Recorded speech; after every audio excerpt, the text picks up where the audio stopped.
दोस्तों, स्वागत है आप सभी का स्टेट पीसीएस क्लासेस में और डेली करंट अफेयर के इस सेशन में। आज हम 25 मार्च 2025 का करंट अफेयर डिस्कस करेंगे। तो देखते हैं पहला इम्पोर्टेंट क्वेश्चन कौन सा है। कि पहला है कि सर्रा जाफरानी को किस देश का प्रधानमंत्री नियुक्त किया गया है। तो इनको जो है अभी हाल ही में ट्यूनीशिया का प्रधानमंत्री नियुक्त किया गया है। इनकी नियुक्ति कौन किया है? तो यहाँ के राष्ट्रपति जो हैं उन्होंने किया है। और किसके जगह पे? तो इनको जो है बर्खास्त किया गया है। कामिल मंदौरी को बर्खास्त कर दिया गया। क्यों बर्खास्त कर दिया गया है? तो वहाँ की जो इकोनॉमी है वो मतलब कि लड़खड़ा रही थी, जैसे कि सही से नहीं चल रही थी। और प्रवासियों की बढ़ती जनसंख्या के कारण वहाँ की प्रवासियों में जो है प्रवासियों की संख्या बढ़ रही थी, इसलिए इनको बर्खास्त करके कि शासन सही से नहीं चल रहा है प्रशासन, इसकी वजह से इनको बर्खास्त करके सर्रा जाफरानी को बनाई गई। ये सेकंड महिला प्रधानमंत्री बनी हैं ट्यूनीशिया की। अब देखते हैं कि ट्यूनीशिया के लोकेशन को। तो ये अफ्रीका कंट्री का देश है और ट्यूनीशिया जो कि उत्तरी अफ्रीका में है स्थित है। इसकी स्थिति यहाँ पर आप देख लीजिए मैप में। और उसके बाद जो है यहाँ पर एक बार जैस्मिन क्रांति हुई थी। क्यों हुई थी? तो लंबे समय से सरकार पर कब्जा हटाने के लिए यहाँ पर जैस्मिन क्रांति हुई थी। और जैस्मिन क्रांति का ही अगला रूप जो कि अरब प्रायद्वीप में हुआ था, इसको अरब स्प्रिंग के नाम से भी जाना गया था। तो ये हमारे लिए न्यू जानकारी है। आगे बढ़ते हैं और नेक्स्ट क्वेश्चन देखते हैं कि $92 बिलियन मृत्यु के दुनिया के सबसे बड़े सफ़ेद हाइड्रोजन भंडार की खोज कहाँ हुई है। तो ये फ्रांस के मोसेल क्षेत्र में हुई है, जहाँ पर विश्व का सबसे बड़ा भंडार पाया गया है। सफ़ेद हाइड्रोजन भंडार से क्या होगा कि यहाँ पर इससे प्रदूषण रहित वातावरण मतलब पर्यावरण मिल पाएगा, स्वच्छ ऊर्जा भी मिलेगी और कार्बन उत्सर्जन भी कम होगा। अब देखते हैं कि इसकी और डिटेल में न्यूज़ की थोरियम कहाँ पे पाया जाता है। तो भारत में थोरियम जो है मोनाजाइट मृदा में, जो कि केरल में पाया जाता है। और जादूगोड़ा की खान किसके लिए प्रसिद्ध है? तो यूरेनियम के लिए प्रसिद्ध है। जादूगोड़ा कहाँ पे स्थित है? तो ये झारखंड राज्य में स्थित है। खेतड़ी कहाँ पे, जहाँ पर सबसे ज़्यादा तांबा पाया जाता है, ये राजस्थान में है। और कोलार में सोना पाया जाता है, कहाँ पे है? ये कर्नाटका में है। तो ये आगे बढ़ते हैं, नेक्स्ट क्वेश्चन देखते हैं कि आर के श्रीराम कुमार को संगीत कलानिधि पुरस्कार के लिए चुना गया है। इनका संबंध किससे है? तो इनका संबंध जो है वायलिन वादक से है।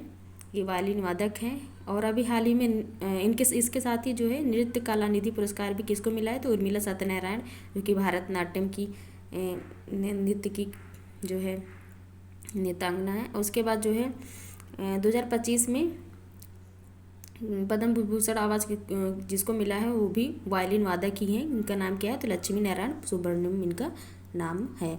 आगे बढ़ते नेक्स्ट क्वेश्चन देखते हैं कि विश्व क्षय रोग दिवस कब मनाया जाता है। तो विश्व क्षय रोग दिवस जो है 24 मार्च को मनाया जाता है। इस बार की थीम क्या है? तो जो 2024 की थीम थी वही थीम इस बार भी रखी गई है, yes we can and TB की। हम जो है हाँ हम टीबी को हरा सकते हैं।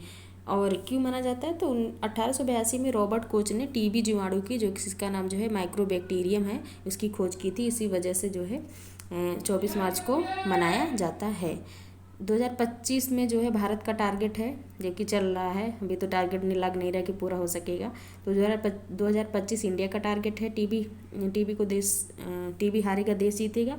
और 2030 का टारगेट किसका है? वर्ल्ड का टारगेट है टीबी की समाप्ति के लिए। आगे बढ़ते हैं, नेक्स्ट क्वेश्चन देखते हैं कि किस राज्य के मलम्बुझा बांध के पास 110 से ज़्यादा मेगालिथिक संरचनाओं की खोज हुई है। तो केरल के पलक्कड़ में जो है इसकी खोज हुई है। यह लोह युग का है मेगालिथिक, जिसमें जो है ग्रेनाइट बोल्डर निर्माण यहाँ पे पाया गया है। और यहाँ पर जो बोल्डर होता है नदी द्वारा बहाए गए गोल गोल पत्थर होते हैं। और साथ में रॉक शेल्टर भी मिला है, जहाँ पर कि जानवर और मनुष्य की पेंटिंग भी प्राप्त हुई है यहाँ से। आगे बढ़ते हैं और नेक्स्ट क्वेश्चन देखते हैं। भाषाई आधार पर राज्यों की स्थापना का मार्ग प्रशस्त करने वाले पोटी श्री रामुलु की 58 फुट की प्रतिमा कहाँ स्थापित हुई है। यहाँ पर बहुत ज़्यादा शोर आ रहा है क्योंकि गली में सब्जी वाले कबाड़ वाले सब आ चुके हैं, तो आप लोग डिस्टर्ब तो हो ही रहा होगा। आगे बढ़ते हैं, नेक्स्ट क्वेश्चन देखते हैं कि भाषाई आधार पर राज्यों की स्थापना का मार्ग प्रशस्त करने वाले पोटी श्री रामुलु की 58 फुट की प्रतिमा कहाँ स्थापित होगी। तो ये आंध्र प्रदेश में स्थापित होगी। इनकी जो है भाषा के आधार पर राज्यों की स्थापना की मांग थी।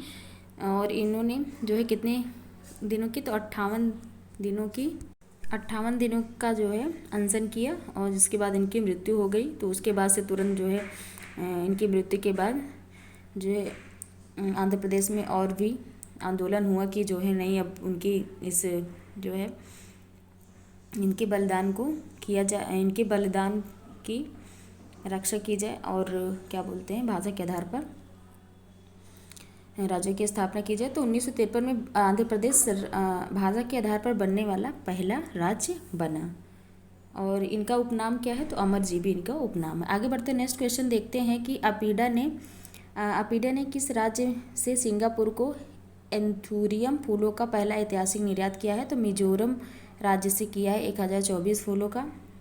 और कहाँ पे जाएगा, सिंगापुर को निर्यात किया है। और एपीडा की स्थापना कब हुई थी, 1946 में एपीडा की स्थापना हुई थी। हेडक्वार्टर कहाँ पे है, तो दिल्ली में हेडक्वार्टर है। मिर्जापुर में फेस्टिवल मनाए जाते हैं जिसका नाम है चापचारकूट, चेराऊ, बम्बू डांस और ये सभी फेस्टिवल हैं। आगे बढ़ते हैं नेक्स्ट क्वेश्चन देखते हैं आज का।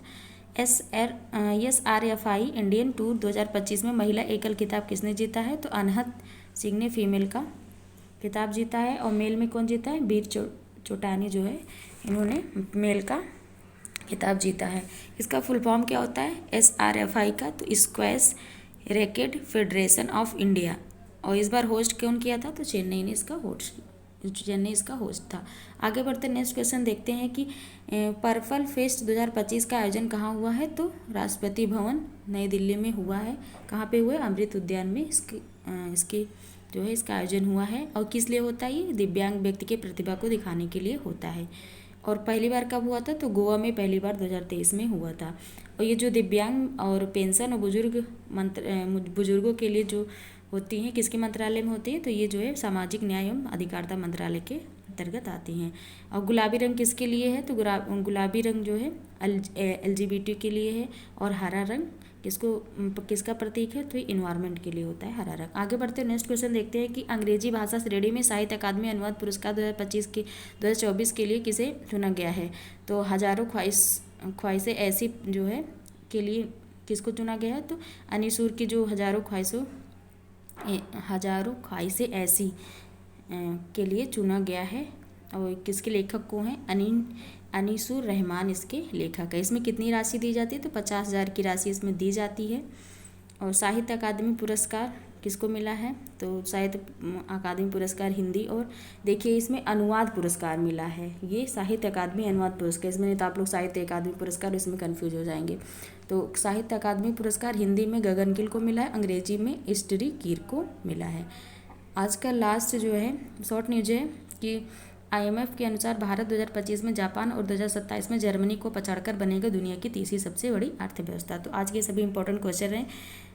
थोड़ा बहुत डिस्टर्बेंस हुआ होगा तो आप उसके लिए जो है इग्नोर करिएगा और वीडियो को देखते रहिए, क्योंकि RO का एग्ज़ाम जो है आप उसका टारगेट करके चल रहे हैं तो आपको बहुत ही फ़ायदेमंद होगा। और क्योंकि ये करंट अफेयर कन्फर्म नहीं, कितना कम भी पूछा जा सकता है और ज़्यादा से ज़्यादा क्वेश्चन भी पूछे जा सकते हैं, तो इसलिए करंट अफेयर तो बिल्कुल भी इग्नोर मत करिए।